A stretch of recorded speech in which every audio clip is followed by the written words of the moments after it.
So, happy Thursday. I am going to say that because by the time you see this, it actually will be Thursday. But I am filming this on Friday, the 16th of July, because I wanted to remember the details from my doctor's appointment.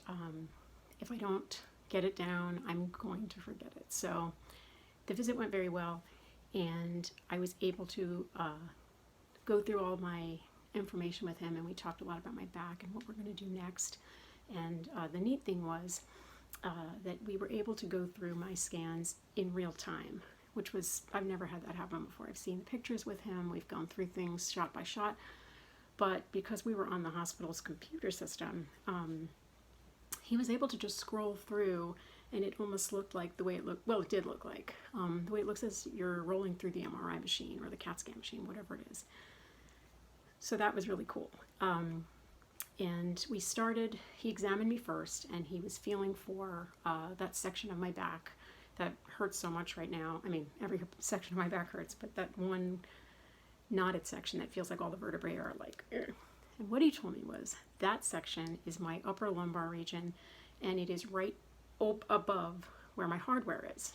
Now, anytime you get hardware anywhere in your body, the joints above and below it take the brunt of your body's movements. It's inevitable because the section that has the hardware is locked in place for stability and security of your joints, whatever they are. And so in this case, the vertebrae above that L5-S1 repair are taking the brunt of every move I make with my back, which is pretty much every time you move your body. So, and not to mention the fact that I also have arthritic changes throughout my spine. And so he was showing me the changes, and as we're rolling up the images from bottom to top, he said to me what we can do for that section of vertebrae that are, you know,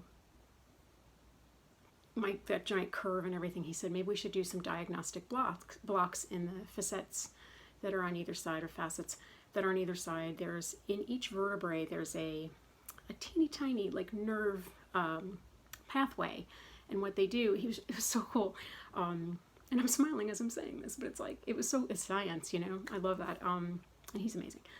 So there's little nerves there, and what they do is they inject anesthetic and into those little nerve root areas on the sides of these vertebrae, and if the pain goes away and gets better, then they know that's a diagnostic tool to say, okay, these are the nerves that are affected, and we need to focus on these nerves. But as we're rolling up, so he goes further, and we were all like, you know, we were in like, okay, we're going to do the diagnostic block on these joints. And then he rolled up further, and we get to the thoracic region. Now, obviously, the curve is crazy. He's like, you have a little bit of a curve there, and we were laughing, but we get to T11 and T12, and he sees that I have some herniated discs there, and he said, okay, wait a minute. I think we need to address this. So then he switches the visual, and what it looked like, instead of looking at a side view, then we were looking at as if I was, you know, lying down and going through the machine. And he showed me that your spinal cord is surrounded by cerebral spinal fluid, and it's the epidural space, and there's supposed to be, you know, the spinal cord itself is supposed to be surrounded by this fluid, and you don't want any spot to be compressing the fluid or leaning on the spinal cord itself. And so that's not happening, thank goodness. However, these herniated discs are compressing the fluid. And so as he's rolling through these images, it was like, you know, perfect circle of, well, not perfect, like, you know, fluid, squish with fluid underneath, squish with fluid underneath, and then fluid. And he said, nothing's being compressed at the moment. I love when he tacks on a yet at the end of these, like, oh, it doesn't look bad yet. But because these things won't unherniate, you know what I mean? So he said, do you have pain there? So I was like, I have pain up and down my whole back. So he said, I think we need to do that. When there's less pain, you are less in spasm and less stress on those joints. So it doesn't change the herniated discs, but obviously it puts less strain on the rest of my, like the muscles and everything and the other nerves. And so, you know, as we're going through this, like obviously this is not the best news, but being able to go through it with him, you know, vertebrae by vertebrae. And then he showed me that I have a bone spur. That bone spur, I think I mentioned that from the report. And the arthritic changes and everything else. So it's like seeing everything. It helped. It did help because we talked everything through and decided the best course of action. Then he rolls up to my neck. And so then we were, you know, he said to me, we can do, oh, for the herniated discs, he said, I think we should do an epidural. So I was like, okay, you know, okay.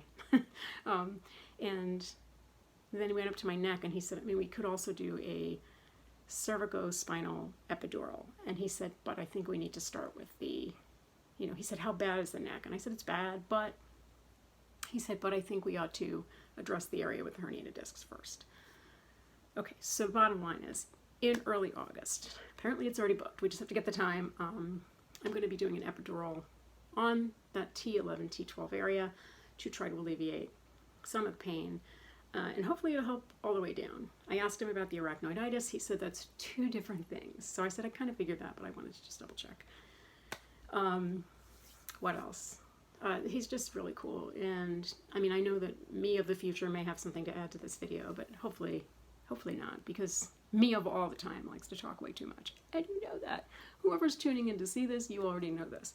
But it did help to have that explanation, and then he said the only thing is if we do, before we decided to do the epidural, he said if, and this is provided my, you know, insurance approves any of this and all that stuff. If we'd done the diagnostic blocks, he said if we knew that it did help and they were able to say, you know, this is what's happening, the next step there would be, I mean, can we have things I never want to do again for 1,000, Alex? A radio frequency ablation. And I said to him, I am, and he said, I know. But that would be the next step. And so we kind of looked at each other, and he said, I know how you feel about it. I said, it was really bad. And he said, so let's start with the anesthetic before we go to the burning. So I was like, all right, we just skip the burning altogether. But, you know, I'm not getting any younger. You know this. So the arthritis isn't going to get better. The herniated discs aren't going to get better. My backpack's feeling a little heavy right now, but that's okay. And it's not, because I was able to, I'm a visual person, I'm a visual learner. It helps to see something. It helps if I can put my hands on it or have somebody like say, this is this, this is this, that is that. And he does that. And so it was so cool to see him in person and talk a little bit about, you know, the past year and where I'm going from here. And obviously where I'm going is back to the office for an epidural. But that's what we are, you know, doing. That's where we are. So I'm okay with that. And I kind of feel like I have no choice at this point, especially because he, you know, everything's good. It wasn't an emergency. And he said, well, when do you want to do it? Because he's going away. And he's going to be out of the office. So I said, well, what? Mm-hmm. And I said, could we aim for August? And he said, okay, yeah, when in August? And I was like, woo, woohoo. So then we looked at the calendar and we decided, you know, maybe early August just to see what happens. And, oh my gosh, I have to stop saying that expression.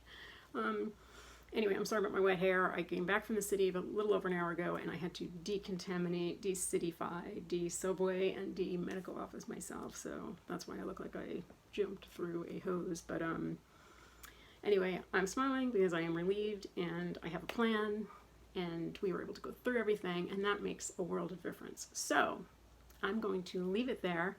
The blog may be up. It'll be up. It's done. Miracle of miracles. And, you know, we'll see what happens, literally. But anyway, I'm going to post the blog now, and I hope wherever you are, this week's blog. Confusion, I can't help but be confusing. I'm sorry. I'm such a weirdo. Anyway, I hope wherever you are that you are having a low pain, no pain, low aggravation, no aggravation kind of a day, and I hope you have a kind of a weekend, and, by the time you see this, it'll be next Thursday. Talk about confusing, but that's okay. Anyway, be well. I will see you in a little while via the blog, next week for another video, and tomorrow for a blog. Wow, I'm so tired. I'm so tired. Anyway, I will talk to you soon. Okay, bye.